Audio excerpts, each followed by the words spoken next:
ఒక సాధువు మన జాతకాన్ని ఫ్యూచర్ని చెప్తాడు అంటే మీరు నమ్ముతారా? బట్ ఇది నిజం. నేను ఏపీకి వెళ్ళినప్పుడు ఒక ఫేమస్ టెంపుల్ చూద్దామనేసి నేను అక్కడికి వెళ్ళాను.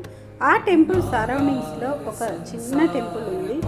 ఆ టెంపుల్లో శివుడు మనకి ప్రత్యక్షమవుతాడు. అక్కడే ఉంటాడు ఈ సాధువు. ఆయన కోసం ఎండ సైతం లెక్క చేయకుండా జనాలు వస్తున్నారు. ఎవరో చూద్దామని నేను వెళ్ళాను. అక్కడ అందరూ వాళ్ళ సమస్యల పరిష్కారానికి ఈ సాధువు దగ్గర కూర్చొని వాళ్ళ భవిష్యత్తును అడుగుతున్నారు. విచిత్రం ఏమిటంటే ఆయన ముందు కూర్చున్న ప్రతి ఒక్కరి సమస్యలు కళ్ళు మూసుకొని మరీ చెప్తున్నాడు. ఆయనకు ఎలా తెలుసో ఏమో అని నాకైతే ఆశ్చర్యం అనిపించింది. మరి నేను కూడా ఒకసారి ట్రై చేద్దామని ఆయన ముందు కూర్చున్నాను. అయితే మరి షాక్ అయ్యా నేను. ఎందుకంటే నా గురించి ఆల్మోస్ట్ 80% నిజాలే చెప్పాడు. అసలు ఇలాంటివి సమాజంలో అక్కడక్కడ జరుగుతూ ఉంటాయి. మన గురించి మనం చెప్పకుండా వాళ్ళకు ఎలా తెలుసో ఏమో అర్థం కావడం లేదు.